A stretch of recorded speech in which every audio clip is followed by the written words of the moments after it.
नमस्ते सभी को। तो कल हमने यानी पिछली क्लास में हमने एक बहुत ही महत्वपूर्ण टॉपिक शुद्ध वर्तनी प्रारंभ किया था और इसमें मैंने आपको एक एक शब्द को बहुत अच्छी तरह से स्पष्ट किया था और मैंने कहा था कि कुछ ही चीज़ें हैं जिनको आपको रटने की आवश्यकता पड़ेगी, बाकी समझना ज़रूरी है। और शब्द शुद्धि में आप हमें व्याकरण के लगभग सभी प्रकरण आने चाहिए, जिसमें मुख्य रूप से संधि, प्रत्यय, उपसर्ग, समास, लिंग, वचन, सभी जो व्याकरण की विधाएं हैं वो हमें इसमें देखने को मिलती हैं। तो इससे पूर्व हम संधि और प्रत्यय पढ़ चुके हैं, जो कि शब्द शुद्धि के लिए दोनों ही महत्वपूर्ण टॉपिक हैं।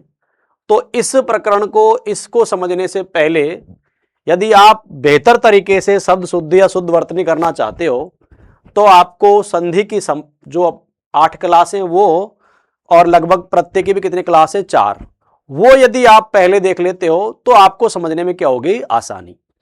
तो इसमें पहला नियम था हमारा, क्या बताओ, स्वरागम के कारण, यानी इसमें अनावश्यक स्वर है जिसके प्रयोग होने से वर्तनी क्या हो जाती है, अशुद्ध। अतः उस स्वर को हमने हटाकर क्या बताओ, शुद्ध किया था, तो यह नियम हमारा हो चुका था। दूसरा है स्वर लोप के कारण, यानी इसमें स्वर का क्या है भाई, अभाव। स्वर का अभाव है तो उचित स्वर लगाकर हमने यहां वर्तनी को क्या किया था, शुद्ध किया था। अगला जो अपना तीसरा आता है व्यंजन आगम के कारण, यानी इसमें एक अनावश्यक व्यंजन का प्रयोग हो गया है, उस व्यंजन को हटाकर हम वर्तनी को क्या करेंगे, शुद्ध करेंगे।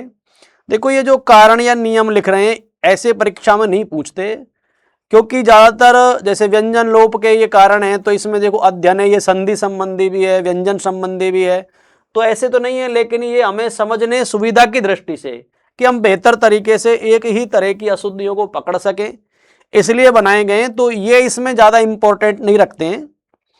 तो ये भी हमने पढ़ लिया था, व्यंजन लोप के कारण। उसके बाद अगला आया था हमारा वर्ण क्रम भंग के कारण, तो यानी इसमें जो वर्ण है वो अपने सही क्रम में नहीं है, तो वर्णों को सही क्रम में रखकर, ध्वनियों को सही क्रम में रखकर हमने इन्हें क्या बताओ, शुद्ध किया था। यह भी हमारा हो चुका था वर्ण परिवर्तन के कारण, यानी इसमें गलत ध्वनि या वर्ण का प्रयोग हुआ है, उसकी जगह उपयुक्त यानी सही ध्वनि वर्ण का प्रयोग करके हमने शब्दों को शुद्ध किया था। तो ये क्लास हमारी हो चुकी थी। आज हम जो पढ़ेंगे वो है पंचम वर्ण अनुस्वार एवं चंद्र बिंदु के कारण। ठीक है, तो पहले तो ये समझो पंचम वर्ण क्या होता है। तो देखो प्रत्येक वर्ग जो होता है, जैसे हमारे व्यंजनों में 5 वर्ग होते हैं, कै, चे, टे, ते और पे। तो ये जो कै, चे, टे, ते, पे वर्ग है, इनका जो पंचम वर्ण होता है, ठीक है, वो अनुनासिक होता है, इसलिए उन्हें हम क्या कह देते हैं, पंचम वर्ण कहते हैं। जैसे एग्जाम्पल के लिए ये मंडल लिखा हुआ है। अब यानी ये ध्यान रखना है कि जब भी आधे ने की ध्वनि आएगी तो वो आधे ने जो है उसकी ध्वनि जो उसके बाद जो वर्ण आएगा उसी के पंचम वर्ण के अनुसार होती है। तो यानी यहां डे आ रहा है तो डे का पंचम वर्ण क्या होता है, णे, तो यानी यहां णे आना चाहिए, तो ये तो है पंचम वर्ण। दो चीजें, एक होता है अनुस्वार और एक होता है चंद्र बिंदु। चंद्र बिंदु को हम अनुनासिक कहते हैं और जो बिंदु होता है उसे हम क्या कह देते हैं, अनुस्वार। अनुस्वार में आधे पंचम वर्ण की ध्वनि निकलती है। किसकी निकलती है, आधे पंचम वर्ण की ध्वनि निकलती है, जबकि अनुस्वार अलग से कोई अनुनासिक अलग से, चंद्र बिंदु अलग से कोई ध्वनि नहीं होती, बल्कि इसके उच्चारण में वायु है जो मुख के साथ साथ कहां से निकलती है, नाक से भी निकलती है, इसलिए उस ध्वनि के उच्चारण में क्या जाता है, परिवर्तन। तो इस हिसाब से हमें ये समझने हैं, तीनों को हमें पता होना चाहिए। अब जैसे ये पहला जो शब्द लिखा है, ये क्या लिखा हुआ है बताओ,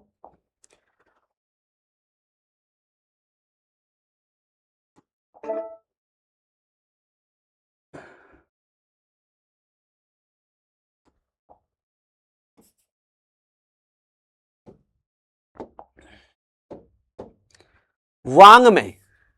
अब ये जो संधि में पढ़ाया था, ये वाक प्लस में से बना है, तो यहां कै का पंचम वर्ण आएगा ऐसे, और इस शब्द को ऐसे लिखेंगे वांग में। क्या लिखेंगे, वांग में, यानी कै का पंचम वर्ण आएगा, गे नहीं आएगा, यहां कै का क्या आएगा, पंचम वर्ण, क्योंकि वाक प्लस में, यानी इसकी संधि क्या होती है, वाक प्लस क्या, में, और व्यंजन संधि मैंने पढ़ाया था ना, कैचे टे ते पे के बाद यदि अनुनासिक ध्वनि में और ने आए तो कैचे टे ते पे का परिवर्तन अपने ही वर्ग के कौन से में हो जाता है, पंचम में। तो कै का पंचम वर्ण हो जाएगा और ये बनेगा क्या, वांग में।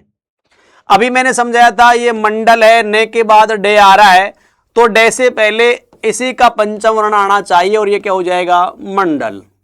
ठीक है। सन्यासी को मैंने आपको बहुत अच्छी तरह से पढ़ाया था कि ये बनता है किससे बताओ, सम प्लस क्या न्यासी। क्या बनता है, सम प्लस न्यासी। अब मैं के बाद ने आ गया तो नियम अनुसार तो इस मैं का नहीं होना चाहिए, लेकिन यहां इस मैं का परिवर्तन किसमें होता है, अनुस्वार में। अतः सन्यासी में आपको अनुस्वार भी लगाना है और आधा ने भी लगाना है। ठीक है। सन्यासी नियम अनुसार आप ऐसे भी लिख सकते हो, लेकिन देखो जो अपनी बोर्ड की या एनसीईआरटी की बुक हैं उनमें इसको मान्यता नहीं दी गई है, सन्यासी यही शुद्ध माना गया है। तो सन्यासी को कैसे लिखें हम, अनुस्वार लगाएंगे, आधा ने या और सी, ऐसे लिखेंगे। क्या बताओ, सन्यासी। ठीक है। अगला शब्द है इन होने। क्या, इन होने। देखो ये इन हो नहीं होता, ये हो होता है, इन हो ने। इसका मतलब यह है कि इसके अंदर किसकी ध्वनि आ रही है, चंद्र बिंदु या अनुनासिक की ध्वनि आ रही है, परंतु ऊपर ओ की मात्रा है इसलिए चांद लगाने को जगह नहीं है, तो हम लगाएंगे बिंदु, लेकिन ये ध्वनि किसकी मानी जाएगी, अनुनासिक या चंद्र बिंदु की। तो इसको ऐसे लिखेंगे, क्या बताओ, इन हो लिखेंगे, यहां ऐसे लगाएंगे और ने, इन होने। समझ में आया ना, इन होने। अब बताओ ये क्या है, बताओ समवर्धन। अब बताओ मैं के बाद क्या आ गया, वह। अब मैंने कहा था कि यदि देखो आधे पंचम वर्ण के बाद कै की ध्वनि आए, यानी कै वर्ग का कोई भी वर्ण आए तो कै का पंचम वर्ण आएगा। आधे पंचम वर्ण के बाद मैं आए तो फिर उसी का आएगा। अब यहां आया वह और येरे लेवे से है का कोई पंचम वर्ण नहीं होता, तो वहां केवल हम अनुस्वार का प्रयोग करेंगे। किसका करेंगे, अनुस्वार का। तो ये क्या हो जाएगा बताओ, संवर्धन, यानी इसका हम अनुस्वार बना देंगे। अब ये क्या है बताओ, आंख। अब मैंने कहा था ना कि एक तो होता है आ और एक होता है आ, तो कहने का मतलब है ये आ है, तो इसमें हम किसका प्रयोग करेंगे, चंद्र बिंदु का, और ये क्या बन जाएगा, ऐसे आंख। याद रखना है ना। अगर अनुस्वार होता है तो मैंने कहा इसकी ध्वनि तो किसके समान होती है, आधे पंचवर्ण के समान होते हैं। तो आ नेक है थोड़ी है, ये आंख है, आ भी नहीं है। आ में तो केवल मुंह से निकलती है, और आ बोलते हैं तो मुंह और नाक दोनों से क्या है बताओ, हवा निकलती है। तो ये क्या हो गई बताओ, आंख को ऐसे शुद्ध लिखेंगे। ठीक है। चलो अगला क्या है, देखो अगला क्या है बताओ, ऊंट। क्या है, ऊंट। तो बताओ क्या करेंगे, इसके ऊपर ये ऊंट थोड़ी होता है, ऊंट होता है, ऊंट है, तो इसमें भी क्या आएगा बताओ, अनुनासिक या चंद्र बिंदु। और ये भी पहुंच नहीं, पहू, तो इसमें भी क्या आएगा बताओ, चंद्र बिंदु आएगा, पहुंच। और ये ऊ नहीं, ऊंचाई, तो इसमें भी किसका प्रयोग होगा, अनुनासिक, यानी अनुनासिक कह दो चाहे क्या कह दो, चंद्र बिंदु, एक ही बात है। ठीक है। अब ये क्या होता है बताओ, कुआं थोड़ी होता है, ये होता है कुआं। तो ऊंट कैसे हो जाएगा बताओ, ऐसे इसके ऊपर लगा देंगे। ये कैसे हो जाएगा बताओ, पहुंच के ऊपर क्या है, इस तरह लग जाएगा। बताओ ये ऊंचाई पे क्या हो जाएगा, इस पे भी चंद्र बिंदु लग जाएगा, ऊंचाई। और ये क्या हो जाएगा, इस पे क्या है कि ये जो चंद्र बिंदु है ये किस पे आएगा, आप पे, कुआं। ठीक है। और देखो ये दुनिया ऑलरेडी बहुवचन है, तो या लगाने से हम क्या बताओ, बहुवचन बनाते, जैसे दूरी, दूरियां। अब कहने का मतलब है दुनिया तो ऑलरेडी बहुवचन है, तो इस पर चंद्र बिंदु का प्रयोग नहीं होगा, डायरेक्ट लिखेंगे दुनिया। क्या लिखेंगे, दुनिया। ये क्या गया बताओ, चंचल। बताओ ने के बाद क्या आ रहा है, च, तो इसमें कहने का मतलब है हम अनुस्वार का प्रयोग करेंगे, यानी पंचम वर्ण की जगह यदि हम अनुस्वार लगाएं तो वो ज्यादा सही माना जाता है। अगर ये विकल्प में नहीं है तो फिर ऐसे भी हो सकता है, इसमें हम ये पंचम वर्ण का प्रयोग करेंगे, न तो नहीं आएगा। ठीक है, क्योंकि चेक के साथ ही आना चाहिए, लेकिन मैंने कहा ना इसमें से किसको ज्यादा शुद्ध मानेंगे, अनुस्वार को। अब ये क्या आ गया बताओ, सन्मुख। इसको कैसे शुद्ध बताओ, ये किससे बना है, षट प्लस मुख से। किससे बना है? षट प्लस मुख। तो टे का परिवर्तन किस में होगा? णे में। और ये ऐसे बनेगा क्या बताओ? षणमुख। यानी षटमुख का क्या हो जाएगा? षणमुख। अब ये क्या है? एकांकी। तो यानी इसके ऊपर क्या लगा हुआ है? अनुस्वार। अब ये किससे बना है? ये बना है एक प्लस अंक। एक अंक वाली, एक अंक वाला है वो क्या है बताओ? एकांकी। तो ये जो अनुस्वार है ये कहां आना चाहिए? कै के ऊपर। ऐसे बनेगा क्या? एकांकी। ठीक है। ये क्या है बताओ? 19वीं। अब देखो एक तो होता है वी और एक होता है वी, तो याद रखना वी और वी। तो ये क्या होता है? 11वीं, 12वीं, 13वीं लगाते हैं। इसमें वी नहीं लगता, वी लगता है। यानी इसमें किसका प्रयोग होगा? अनुनासिक का। अब अनुनासिक में मैंने कहा ना जब ऊपर मात्रा होती है तो चांद तो नहीं लगता, केवल क्या लगता है? बिंदु। तो ऐसे लिखेंगे क्या बताओ? ओ ने नी श और वी, यहां अपन बिंदी लगाएंगे। ठीक है। अब लगेगी तो बिंदी, लेकिन ये ध्वनि किसकी रहेगी भाई बताओ? ये ध्वनि अनुनासिक की रहेगी, नहीं कि क्या? अनुस्वार की। क्लियर है ना? 19वीं। क्लियर? कोई सही आए, चाहे 12वीं आए, चाहे 13वीं आए, आपको ये वी लगाना है, वी नहीं वी। और ये क्या है बताओ? स्वयंवर। अब बताओ ये के बाद क्या रहा है? मैं, और मैं के तुरंत बाद क्या है? वह। तो मैंने अभी बताया था कि यर लेवे शैसे है का कोई पंचवर्ण नहीं होता, तो यहां केवल किसका प्रयोग करना है? अनुस्वार का। किसका प्रयोग करेंगे? अनुस्वार का। स्वयंवर। अगला शब्द क्या है बताओ? क्रांति। क्या है? क्रांति। अब इसमें दोनों लग रहे हैं, देखो गलत है, या तो अनुस्वार लगाओ या फिर आधा ने, दोनों का मतलब एक ही है ना। तो कहने का मतलब मैंने क्या शुद्ध ज्यादा बताया था? अनुस्वार ज्यादा शुद्ध बताया है। तो क्रांति ऐसे लिखेंगे। ठीक है।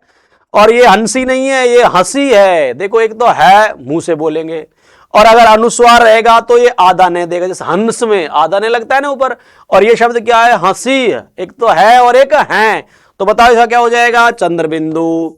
और ऐसे लिख देंगे क्या? हंसी। ये क्या होता है? आधी, आंधी, आंधी आ, तो इसमें भी क्या हो जाएगा? चंद्रबिंदु। और ये क्या बन जाएगा? आंधी। ये क्या है बताओ? सांझ है, साज नहीं, सांझ है, तो इसमें भी क्या बन जाएगा बताओ? चंद्रबिंदु। ऐसे बन जाएगा क्या बताओ? सांझ। और ये दिन प्लस अंक से बनाए दिनांक, और अंक में अनुस्वार आता है तो यहां भी क्या आएगा? अनुस्वार। क्या आएगा? अनुस्वार। और ये कितना है बताओ? 5 नहीं, 5 है, तो इसमें भी क्या आ जाएगा बताओ? चंद्रबिंदु। क्या बन जाएगा? 5। क्या बन जाएगा? 5। ठीक है ना। यानी अगर अनुस्वार होता है तो फिर उसका तो आधा ने का उच्चारण होता है। तो ये पाने चे थोड़ी है, पंच, जैसे पंच लिखें तो आधा ने आता है, लेकिन 5 लिखेंगे तो फिर क्या आएगा? अनुनासिक। क्या आएगा? अनुनासिक। ठीक है। तो ये थे हमारे क्या बताओ? पंचम वर्ण, अनुस्वार और अनुनासिक के कारण। आगे देखते हैं तो हम देखो अगला है क्या बताओ? रेफ संबंधी। क्या लिख रहा है? रेफ संबंधी। तो देखो इस रेफ का मतलब होता है आधार है। क्या होता है? आधार है। तो इन शब्दों का जब आप उच्चारण करोगे तो एक ही बात याद रखनी है इन सब उदाहरणों में कि आधे रे का प्रयोग हमेशा, यानी लिखते हैं जब, आधे रे का प्रयोग हमेशा अपने क्या बताओ? बाद वाले व्यंजन पर होता है। ठीक है। और उच्चारण करेंगे तो ये जिसके ऊपर लगा है रे उससे पहले इसका उच्चारण करेंगे। अब देखो अगर यहां हम पढ़े तो ये रे किस पे लग रहा है? से पे, तो इससे पहले उच्चारण होगा तो ये आशीर्वाद बनेगा, जबकि सही शब्द क्या है? आशीर्वाद। तो बताओ रे का प्रयोग हम किस पे करेंगे? वा पर, और ऐसे लिखेंगे क्या? आशीर्वाद। क्लियर हुआ ना? अब बताओ ये क्या है? मैंने एक ही बात समझाई कि रे का प्रयोग हमेशा उसके बाद जो व्यंजन आता है उस पर होता है। ये रेफ का मतलब क्या है? आधा रे नहीं, आधा रे। रेफ का मतलब क्या है? आधा रे। क्या है ये? आधा रे। तो आधे रे का प्रयोग हमेशा कहां होता है? अपने बाद वाले व्यंजन पर। तो बताओ ये क्या बनेगा? आ क रे। अब कहने का मतलब से पहले उच्चारण होता है तो ये से के ऊपर लग जाएगा, आकर्षण। ऐसे ही बताओ ये क्या है? ओ त ती रे और णे, यानी इसका प्रयोग कहां होता है? णे से पहले, या अपन कह सकते हैं उ त ती रे आ गया तो बाद में क्या है? णे, तो ण के ऊपर लग जाए, उत्तीर्ण। अब ये क्या लिखा है बताओ, प्रा दो रे भाव, तो रे के बाद कौन आ रहा है, भय, तो प्रादुर्भाव, तो ये भय पे लग जाएगा। अब बताओ ये क्या है, द र नीय, तो रे के बाद कौन आ रहा है, से, तो ये इस पे लग जाएगा, दर्शनीय। अब ये क्या है बताओ, अंतर्भाव, क्या है, अंतर्भाव, तो बताओ अंतर भाव है, तो रे के बाद कौन आ रहा है, भय, तो ये भय पे लग जाएगा। ऊपर क्या लिख रहा है ये, मोहरम, मोहरम। अब बताओ अगर ऐसे बढ़ेंगे तो ये तो रे का उच्चारण कहां होगा, ऐसे पहले तो मुरहरम बन जाएगा, तो मुरहरम थोड़ी होता है, ये क्या होता है, मो है रे, ठीक है, रम, ऐसे। अब क्या है बताओ अगला, दुर्व्यसन, क्या लिख रहा है, दुर्व्यसन। अब बताओ रे के बाद क्या आ रहा है बताओ, वह, लेकिन वह तो आधा है, तो किसके ऊपर लग जाएगा, ये पर, और ऐसे लिखेंगे क्या, दो रे व्यसन। बताओ ये क्या लिखा हुआ है, पुनर्जन्म, बताओ रे के बाद कौन है, पुनर्जय, रे के बाद कौन आ रहा है, जय, तो ये जय पे लग जाएगा, और ऐसे लिखेंगे क्या, पुनर्जन्म। क्लियर। बताओ ये क्या है, गवर्नर, बताओ रे के बाद रे के बाद कौन आ रहा है, ने, तो ये ने पे लग जाएगा, ये क्या हो जाएगा, गवर्नर। एक ही बात याद रखनी है कि रे का प्रयोग हमेशा उसके बाद जो व्यंजन आता है, आधे रे का प्रयोग हमेशा उसके बाद वाले व्यंजन पर होता है। बताओ ये क्या है, आयुर्वेद, तो बताओ रे के बाद कौन आया, वह, तो ये वह पे लग जाएगा, आयुर्वेद। ये क्या है बताओ, प्र व रे तक, तो रे के बाद कौन आ रहा है, तय, तो तय पे हो जाएगा। बताओ ये क्या है, शागिर्द, क्या लिख रहा है, शागिर्द, तो बताओ रे के बाद कौन आ रहा है, गए थोड़ी आ रहा है, दे आ रहा है, तो ये दे पे लग जाएगा, शागिर्द। इस तरह करते हैं, ठीक है। तो एक ही बात याद रखने, आधे रे का प्रयोग हमेशा उसके बाद वाले व्यंजन पर होता है, ठीक है। अब अगला नियम आया हमारे पास, क्या बताओ, चलो, यह नियम है कि री के स्थान पर रे के प्रयोग के कारण। तो देखो इसमें एक बात समझनी है आपको, वो क्या समझनी है कि देखो एक तो ये लिखा है और एक ये लिखा है, इनमें क्या अंतर है, इनमें रे और री का अंतर है, तो ध्यान से देखना है। ऊपर तो रे लगा हुआ है, तो इसे क्या कहेंगे, वृत्त, और नीचे क्या लगी हुई है, री, तो इसे बोलेंगे वृत्त। क्या बोलेंगे, वृत्त। तो कई बार क्या होता है कि हम इस री के स्थान पर, ये जो री लग रही है ना, इसके स्थान पर इस रे का प्रयोग कर देते हैं, तो बताओ वर्तनी तो अशुद्ध होगी ना। तो आपको विशेष याद रखना है, क्या बताओ, री के स्थान पर रे का प्रयोग करने के कारण वर्तनी क्या हो जाती है, अशुद्ध हो जाती है, ठीक है। तो अब देखो इनको कैसे करेंगे हम, देखो बताओ ये क्या लिखा हुआ है, श्रृंगार, तो श्रृंगार होता है ये, तो से के साथ किसका प्रयोग करेंगे हम, री का करेंगे, क्योंकि रे का नहीं करेंगे। देखो इधर ये जो इसमें रे लगा हुआ है, ये वाड़ा, देखो एक तो ये से है और ये एक रे है, और इधर ये हो गया, ठीक है। अब ये क्या हुआ बताओ, इसमें से भी हो गया, मैंने बताया था ना, से प्लस रे से क्या बनता है भाई, श्रेय बनता है। परंतु इस रे के साथ कौन है यहां बताओ, ए है, ए तो है ना, क्योंकि रे पूरा है, अर्थात इनसे ये श्रेय बनता है। अब इसमें हमने री लगा दी, क्या लगा दे, री, समझा ना। तो जब री लगाएंगी तो ये रे नहीं आता, क्योंकि ये मैंने क्या कहा कि ये जो नीचे रे लगता है ये पूरा ही होता है, क्या होता है, यानी आपको ध्यान रखना है, एक तो ये रे और एक हम ये रे, ये दोनों ही पूरे हैं। आधा तो हमेशा कहां जाता है, ऊपर, कहां जाता है, ऊपर। अब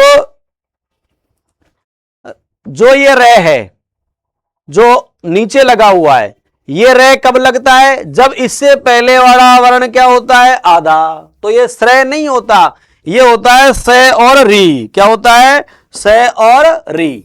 इसलिए इसमें इस रे का प्रयोग नहीं होगा, केवल किसका प्रयोग होगा, श, और इसके साथ किसका प्रयोग करना है, री का। तो ये ऐसे बनेगा, क्लियर हुआ ना। ये प्रयोग करना है। तो यानी कहने का मतलब है इसमें ये जो रे लगा हुआ है ये गलत लगा हुआ था, इसका प्रयोग नहीं होगा। तो श्रृंगार कैसे लिखेंगे बताओ, इस तरह लिखेंगे। अब अगला शब्द क्या है हमारे पास बताओ, दृश्य। अब ये दृश्य नहीं होता, ये दृश्य होता है। क्या होता है, दृश्य। तो बताओ किसका प्रयोग करेंगे इसमें, री का, दृश्य।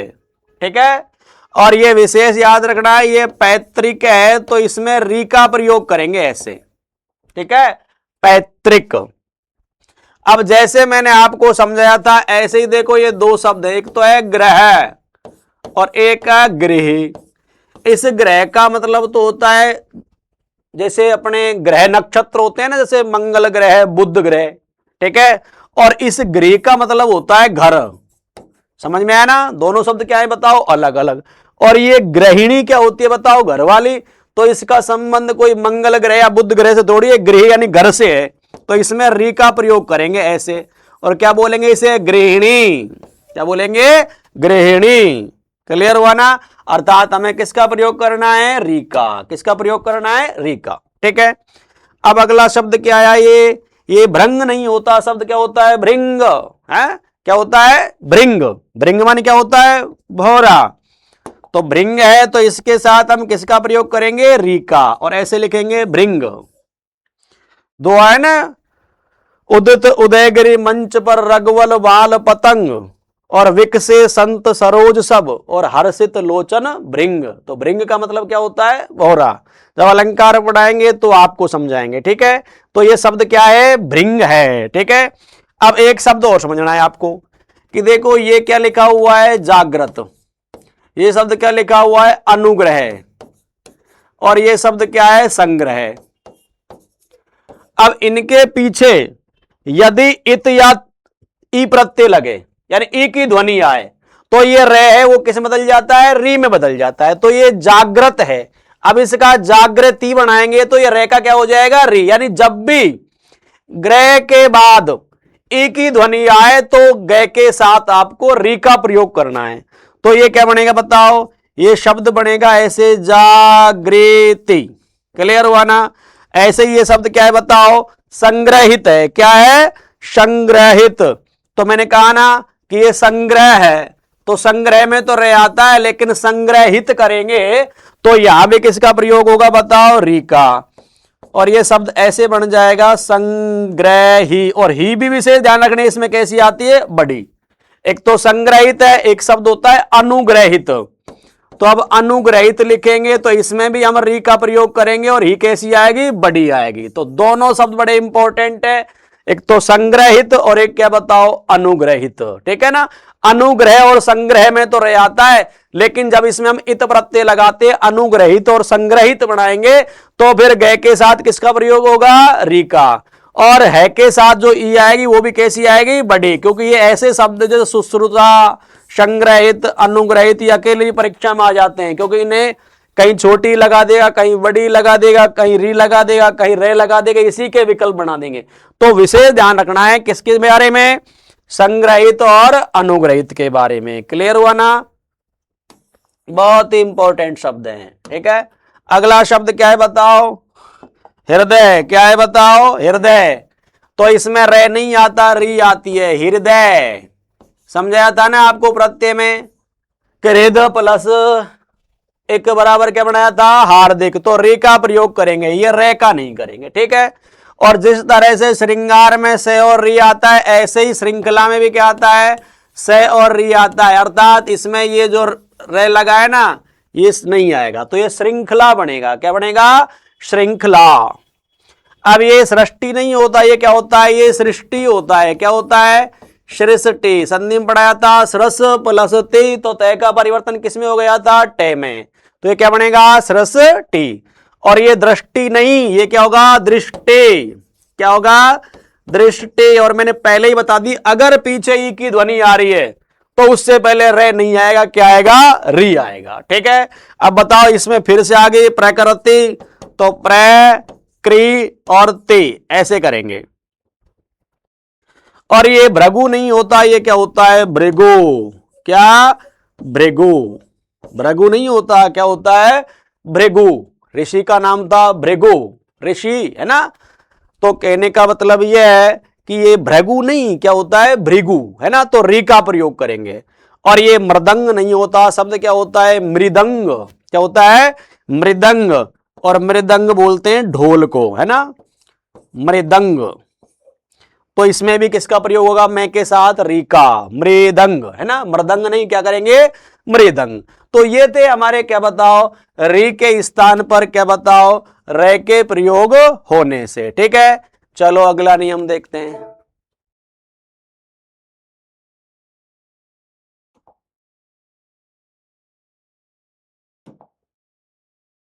अगला क्या लिखा हुआ है बताओ, रे के स्थान पर क्या बताओ, री, उल्टा हो गया, वो तो था री के स्थान पर रे, ये हो गया रे के स्थान पर क्या बताओ, री। तो देखो इसमें हमें क्या है बताओ, इसमें री लगा हुआ है, तो ये ब्रिज नहीं होता, ये क्या होता है बताओ, ब्रज, क्या होता है, ब्रज। अर्थात ये क्या लिखा हुआ है, ये ब्रिज लिखा हुआ है, तो ये ब्रिज नहीं होता, ब्रिज तो पुल अंग्रेजी में होता है, ब्रिज नहीं, ये क्या होता है, ब्रज, है ना, ब्रज भाषा, ब्रज भूमि। अब ये देखो ये क्या लिखा हुआ है, ये दृष्टा लिख रहा है, ये दृष्टा नहीं दृष्टा होता है, यानी इसमें रे होगा। अगर इसकी दृष्टि बनाएंगे तो री हो जाएगा, लेकिन ये क्या है बताओ, दृष्टा, तो किसका प्रयोग होगा, रे का, री का नहीं, रे का। अभी समझाया था, ये अनुग्रही नहीं होता, ये होता है अनुग्रह, यानी किसका प्रयोग करेंगे, रे का। जब इसका अनुग्रहित बनाएंगे तो री होगी, नहीं तो अनुग्रह करेंगे तो किसका प्रयोग होगा, रे का, किसका होगा, रे का। अगला क्या है बताओ, जागृत, ये जागृत नहीं होता, ये क्या होता है, ये जागृत होता है। अगर जागृति बनाएंगे तो री आएगा, नहीं तो जागृत में तो किसका प्रयोग होगा, रे का, जागृत।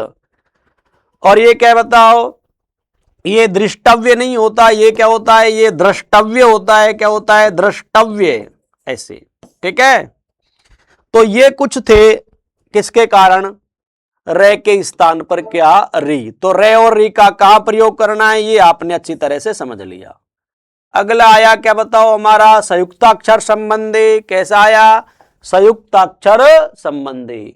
तो ये क्या लिखा हुआ है बताओ, ये महत्व है। तो देखो मैंने आपको समझाया था कि महत्व में दो आदेश आते हैं ऐसे, क्योंकि ये शब्द किससे बना है, महत के पीछे तय, त्वय प्रत्यय लगा है, क्या लगा है, महत के पीछे त्वय। तो ये महत्व ऐसे लिखेंगे, ये पद्य नहीं होता, ये पद्य होता है, तो इसमें ऐसे लिखते हैं, यानी द के साथ ये आता है, ध और ये नहीं आता। ठीक है ना, गद्य और पद्य, ये बड़ा इंपॉर्टेंट शब्द है। ये क्या लिखा हुआ है बताओ, ज्योत्सना। तो ज्योत्सना के अंदर क्या होता है, तय भी आधा आता है और ने भी आधा आता है, ऐसे लिखेंगे ज्योत्सना, यानी से कैसा आएगा, आधा। चांदनी का पर्यायवाची है, किसका पर्यायवाची है, चांदनी का। बिल्कुल सब चीजों को याद करते चले, पर्यायवाची कोई हम अलग से याद नहीं करेंगे। संधि पढ़ रहे हैं, समास पढ़ रहे हैं, जो भी नया शब्द आए तो उसके साथ साथ ही शब्दों के अर्थ समझ लो। अब ये क्या है बताओ, दफ्तर है। अब इसके देखो हलंत लगा रखा है, तो देखो हलंत तो हम उन वर्णों के लगाते हैं जिनको आधा नहीं लिख सकते, और आधा किनको नहीं लिख सकते, कि जिन वर्णों में ये खड़ी पाई नहीं होती, जैसे ट है। अब इस ट को आधा कैसे लिखोगे बताओ, नहीं लिख सकते ना, तो इसके नीचे क्या लगा देते हैं, हलंत। बताओ द है, इसको आधा लिख सकते हो क्या, कहां से हटाओगे आधा, नहीं है ना, तो इनके नीचे क्या होता है, हलंत। लेकिन ये तो फै है, फै में तो ये खड़ी पाई आती है, खड़ी पाई आती है ना, तो इसके तो हलंत लगाएंगे, हलंत नहीं लगेगा। इसमें तो अपन क्या है बताओ, आधा फै लिख देंगे ऐसे, ठीक है ना। तो ये दफ्तर में हलंत की जरूरत नहीं है, ऐसे लिखेंगे द और क्या बताओ, फै तर, आधा फै आ जाएगा। जैसे आधा क्या लिखते हैं ना, इसमें आधा फै आ जाएगा, ठीक है ना। एक सेकंड,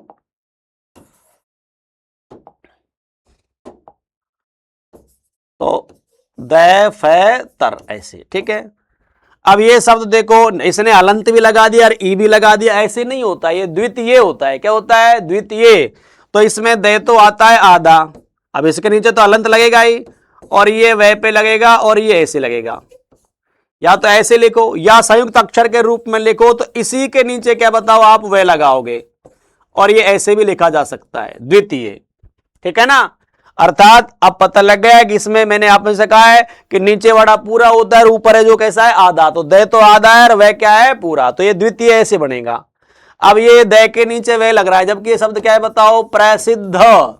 तो दय के नीचे किसका प्रयोग करेंगे, धय का। ऐसे लिखेंगे प्रसिद्ध। और आगे क्या लिखा हुआ है, ये गद्दा लिखा हुआ है। क्या लिखा हुआ है, गद्दा। तो गद्दा में क्या है बताओ, धय नहीं आएगा। ये क्या बनेगा, गे, दे और दा, ऐसे। इसके नीचे अलंत लगेगा दे के, तो गद्दा। ठीक है, चलो आगे अपन चलते हैं। तो अब आए हमारे पास कौन से, संधि संबंधी। कौन से आए, संधि संबंधी। और ये आपको एक एक शब्द को ध्यान से समझना है, क्योंकि संधि आप पढ़ चुके हो। ठीक है, तो एक एक शब्द को ध्यान से पढ़ते हुए हम आगे चलेंगे। बताओ क्या लिखा हुआ है, ये उपरोक्त। तो देखो ये उपरोक्त नहीं होता है। ठीक है, ये शब्द बनाए ऊपरी प्लस उक्त से। किससे बनाए, ऊपरी प्लस उक्त, ये शब्द से बनाए। ठीक है, अब बताओ ई के बाद ऊ आ गया, तो ई का परिवर्तन किस में हो जाता है, ये में। ठीक है, और ऊ इसमें लग जाएगा। इधर बचा कै और तय। अब इधर क्या बचा, ऊ पे और रे कहां चल जाएगा, ऊपर। तो ऊपरी प्लस उक्त की संधि करते हैं तो ये क्या बनता है बताओ, ये बनता है उपर्युक्त। क्या बनता है, उपर्युक्त। तो सही शब्द क्या होगा, उपर्युक्त होगा। क्या होगा, उपर्युक्त। उपरोक्त नहीं, सही शब्द क्या है, उपर्युक्त। क्लियर। अगला शब्द क्या लिखा हुआ है, अतियोक्ते। क्या लिखा हुआ है, अतियोक्ते। तो बताओ याद है कि ये किससे बना है, ये अति प्लस किससे बना है, उक्ति से। यानी हर शब्द की संधि करके देखेंगे। अब बताओ वही ई के बाद ऊ आ गया, तो वही अण संधि होगी। ये शब्द क्या बनेगा, अतयुक्ति। क्या बनेगा, अतयुक्ति नहीं, अतयुक्ति। क्लियर हुआ ना, क्या बनेगा, अतयुक्ति। तो इसको क्या हटा देंगे, तो क्या बनेगा बताओ, क्या बढ़ाया इसको अभी मैंने, अति प्लस उक्ति। तो क्या बनेगा, ये अतयुक्ति। तो ऐसे लिख देंगे, अतयुक्ति। अगला क्या है बताओ, पुनर प्लस उक्ति। पुनरोक्ति किससे बनता है, पुनर प्लस उक्ति से। तो कैसे लिखेंगे बताओ, पुनर प्लस क्या, उक्ति। अब देखो इसमें रे अधूरा है ना, रे आधा है। अगर रे पूरा हो जाए तब तो ए और ऊ का ओ बढ़ जाता, ये पुनरोक्ति होता। अब यहां तो रे के अलंत लगा हुआ है, तो ऊ रे में लग जाएगा। तो ये पुनरोक्ति नहीं, क्या शब्द बनेगा बताओ, पुनरुक्ति। क्या बनेगा, पुनरुक्ति। तो क्या लिखेंगे इसको, पुनरुक्ति। क्लियर हुआ ना, ये शुद्ध बनेगा, ये पुनरुक्ति। अगला क्या है बताओ, उज्ज्वल। तो ये तो आप जानते हो, उत प्लस ज्वल से बनता है, तो दोनों जय कैसे आएंगे, आधे, उज्ज्वल। और ये नी प्लस रोग से बना है। मैंने आपको पहले ही रटाया था कि नी के साथ विसर्ग आता है, प्लस के बाद रे ध्वनि आती है। तो मैंने कहा था यदि विसर्ग ई और ऊ के साथ तो विसर्ग के बाद रे ध्वनि आए तो विसर्ग का परिवर्तन वहां रे में होता है, रे प्लस के बाद ऑलरेडी। तो मैंने आपको कहा था विसर्ग का तो लोप हो जाता है, और छोटी ई और ऊ का क्या हो जाता है, दीर्घकरण। तो ये याद रखना है कि निरोग में नी के साथ ई कैसी आएगी, बड़ी। वेरी इंपॉर्टेंट है, रट जाना कि निरोग लिखें तो नी बड़ी लगानी है। क्या लगानी है, बड़ी। ये शब्द भी बड़ा इंपॉर्टेंट है। ये बना है तत प्लस उपरांत से। किससे बना है, तत प्लस उपरांत। और तत में बताओ तय के क्या आ रहा है, हलंत आ रहा है ना। तो ये तय का दय हो जाएगा, ऊ जुड़ जाएगा। तो ये शब्द क्या बनेगा, तदुपरांत। क्या बनेगा, तदुपरांत। तदोपरांत तो कब होता, जब तय के अलंत नहीं होता, जब तो ए और ऊ का हो जाता। तो ये शब्द तदोपरांत नहीं होता, क्या होता है बताओ, तदुपरांत। क्या होता है, तदुपरांत। तो एक एक शब्द को ध्यान से समझना है, तदुपरांत। ठीक है, ये पीछे निकाल लेंगे नीचे, पहले इधर के देख लेते हैं। बताओ ये क्या लिखा हुआ है, मरुद्यान। तो मरु प्लस उद्यान है, तो वो कैसा आएगा, बड़ा आएगा। ध्यान रखना है, जब ये रे के साथ इस तरह लगे तो ये छोटा रू माना जाता है, और जब इसको हम ऐसे यहां से मोड़ देते हैं तो ये कैसे माना जाता है, बड़ा। अब ये शब्द किससे बना है, मरु प्लस उद्यान से, तो ऊ और ऊ कौन सा ऊ हो जाएगा, बड़ा ऊ। कौन सा ऊ हो जाएगा, बड़ा ऊ। ठीक है, तो ये मरुद्यान बनेगा। ठीक है, अगला शब्द क्या है बताओ, ये उत्शिष्ट लिखा है। तो मैंने आपको बताया था ना कि उत प्लस शिष्ट करते हैं, यानी तय के बाद यदि ताल्यव शय आता है तो तय और शय का परिवर्तन किस में हो जाता है, चय और छय में। याद रखना, सत प्लस शास्त्र क्या बनाया था, सच्छास्त्र। शत प्लस शासन क्या बनाया था, सच्छासन। तो उत प्लस शिष्ट की हम संधि करेंगे तो ये क्या बनेगा बताओ, ये बनेगा उच्छिष्ट। क्या बनेगा, उच्छिष्ट। इस तरह लिखेंगे, उत प्लस शिष्ट। अब मैंने इसमें क्या आया बताओ, विषाद। ये भी एक नियम संधि में बताया था कि यदि प्लस से पहले ई और ऊ हो और प्लस के बाद यदि दंते से आता है तो इसका परिवर्तन किस में हो जाता है, मूर्धन्य शय में। किस में हो जाता है, मूर्धन्य शय में। तो यानी जैसे अभी प्लस एक क्या बनाया था अपन ने, अभिषेक। तो ऐसे लिखेंगे क्या, विषाद। क्या लिखेंगे, विषाद। अभी क्या लिखा हुआ है अगला बताओ, रविंद्र। तो देखो रविंद्र में ये संधि होती है क्या बताओ, रवि प्लस क्या, इंद्र। अब ई और ई कैसी आ जाएगी, बड़ी ई आएगी। तो ये रविंद्र में भी हमें कौन सी का प्रयोग करना है, बड़ी ई का। ठीक है, अब ये शब्द है क्या बताओ, निरावलंब। अब ये किससे बनाए बताओ, ये बनाए निर प्लस अवलंब, और निर में रे हलंत आता है, ऐसे बनेगा निर प्लस क्या, अवलंब। अब देखो अगर रे में हलंत नहीं होता जब तो ए प्लस ए का आ हो जाता, लेकिन रे के हलंत है तो फिर ए रे में जुड़ जाएगा। तो ये निरावलंब नहीं, क्या हो जाएगा, निरवलंब। क्या हो जाएगा, निरवलंब। तो ऐसे लिखेंगे, ने रव लंब। अगला क्या है बताओ, ये शरद प्लस उत्सव है। क्या है बताओ, शरदोत्सव है ये। तो शरदोत्सव नहीं होता, बड़ा किससे, ये शरद प्लस किससे, उत्सव से। और मैंने कहा था कि शरद में दे हलंत आता है, शरद में क्या आता है, दे हलंत आता है। तो ये शरदोत्सव नहीं, ये क्या हो जाएगा, ये हो जाएगा शरदोत्सव।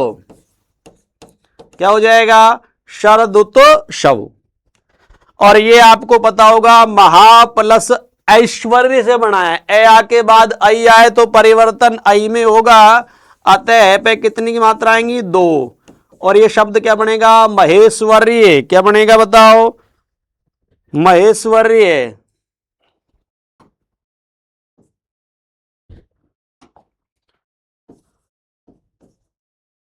महा प्लस ऐश्वर्य बराबर क्या बनेगा, महेश्वर्य। और देखते हैं, देखो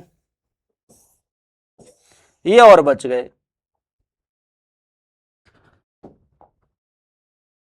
देखो क्या लिखा हुआ है, ये सदोपदेश। तो बताओ ये किससे बनता है, ये बनता है शत प्लस किससे, उपदेश से। किससे बनता है, शत प्लस उपदेश। तो बताओ तय का परिवर्तन किस में हो जाएगा, दे में, और दे में ऊ जुड़ जाएगा। तो ये क्या बनेगा, सदुपदेश। तो शुद्ध क्या होगा, सदुपदेश होगा। इधर क्या लिखा है बताओ, लघुत्तर। देखो दो शब्द है, ध्यान रखना।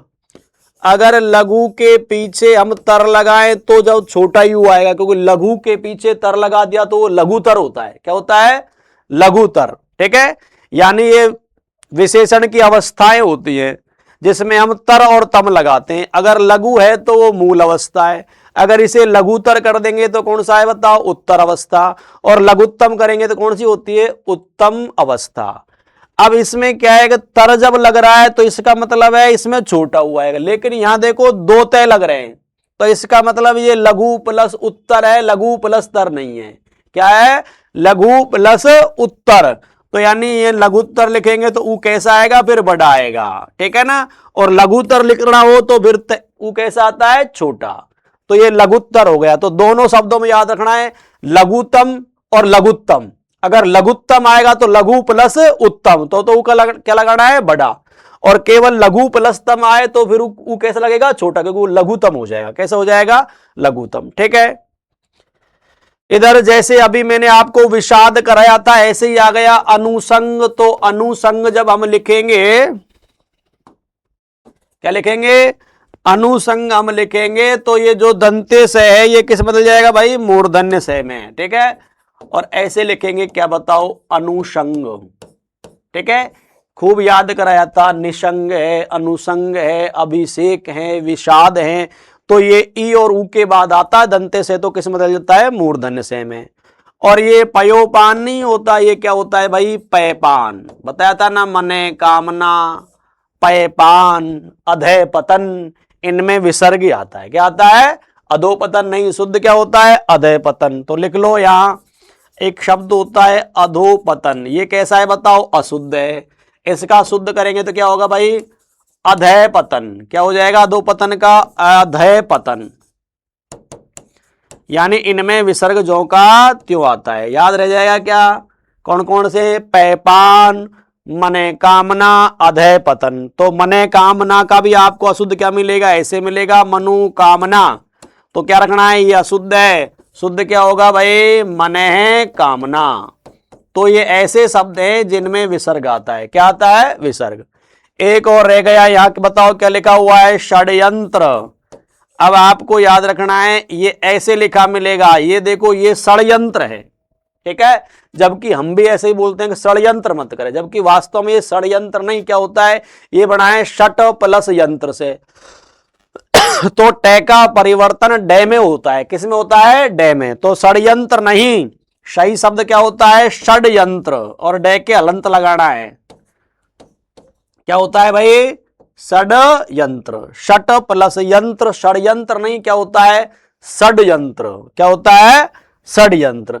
तो ये कुछ हमारी संधि संबंधी अशुद्धि थी, एक एक शब्द का हमने संधि विच्छेद करके संधि करके समझा है ताकि कोई गलती नहीं हो। अब अगला नियम आया हमारा क्या, समास संबंधी। तो देखो कुछ शब्दों में जब हम सामासिक पद बनाते हैं, ठीक है, तो उनके रूप में परिवर्तन हो जाता है, ठीक है। जैसे मैंने आपको कहा कि राजा प्लस भवन करते तो क्या बन जाता है, राजभवन बन जाता है, क्या बन जाता है, राजभवन। तो ऐसे ही समास से भी हो जाता है, ठीक है। तो ऊपर क्या लिखा हुआ है बताओ, मंत्री परिषद। मैंने जब आपको संधि पढ़ाई थी तभी बताया था कि आत्मन, पक्षिन, राजन, मंत्रिन, योगिन, ठीक है, इन शब्दों को जब हम लिखते हैं तो आत्मन लिखें, मंत्रिन लिखें, तो मैंने बताया था मंत्रिन ऐसे लिखते हैं। और मैंने कहा था कि जब इनकी संधि करते हैं तो केवल न का लोप होता है, किसका लोप होता है, न का।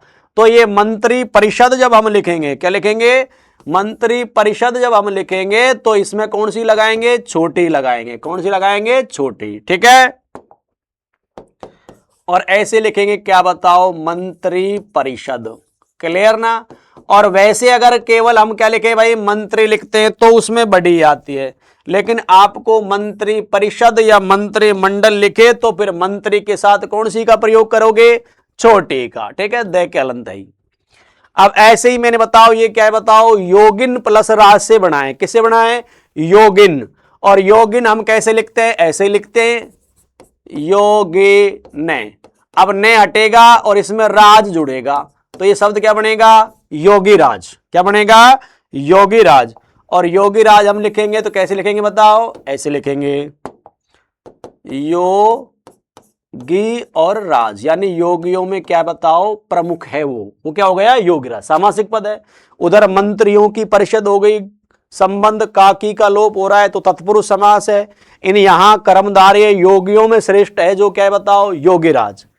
अब ये पिता भक्ति नहीं होता, ये क्या होता है बताओ, ये पितृ भक्ति होता है, पिता थोड़ी होता है, क्या होता है, पितृ भक्ति। अब ये फिर से आ गया बताओ क्या, पक्षी राज, तो ये पक्षिन से बना है इसलिए पक्षी राज लिखेंगे तो कौन सी मात्रा आएगी, छह के साथ छोटी। और वैसे पक्षी लिखते तो क्या होती है, बड़ी, क्योंकि मैंने कहा था ये मंत्रिन, योगिन, पक्षिन, तो पक्षिन जब लिखते हैं तो छह के साथ छोटी आती है, न का लोप हो जाता है, राज जुड़ जाता है, ठीक है। अब ये देखो ये है दुरात्मा गण।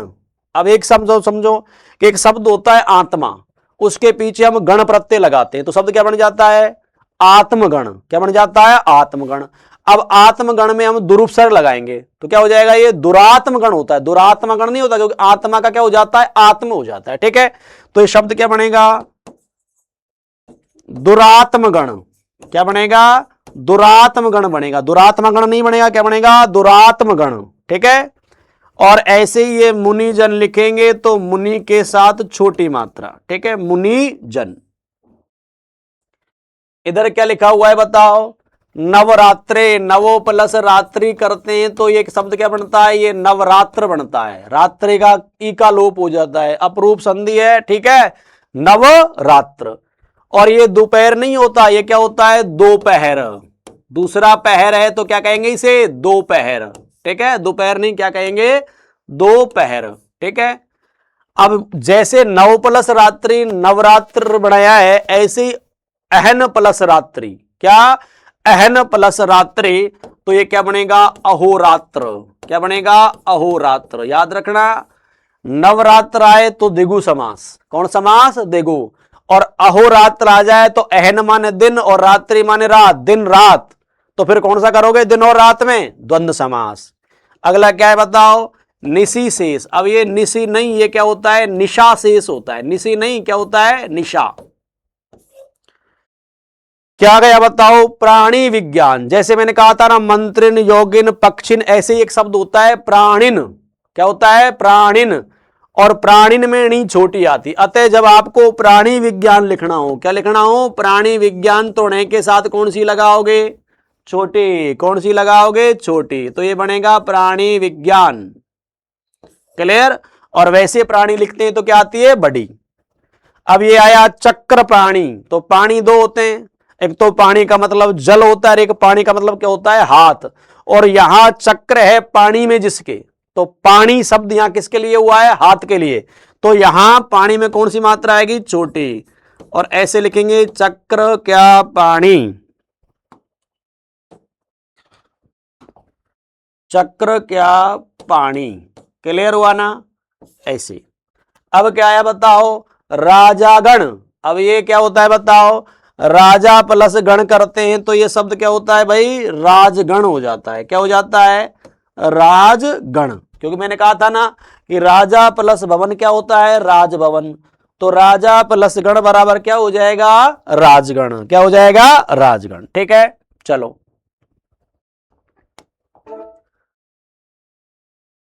तो ये था हमारा समास संबंधी। अब है क्या बताओ, प्रत्यय संबंधी। ये हम देखेंगे नेक्स्ट अगली क्लास में, ठीक है, चलो।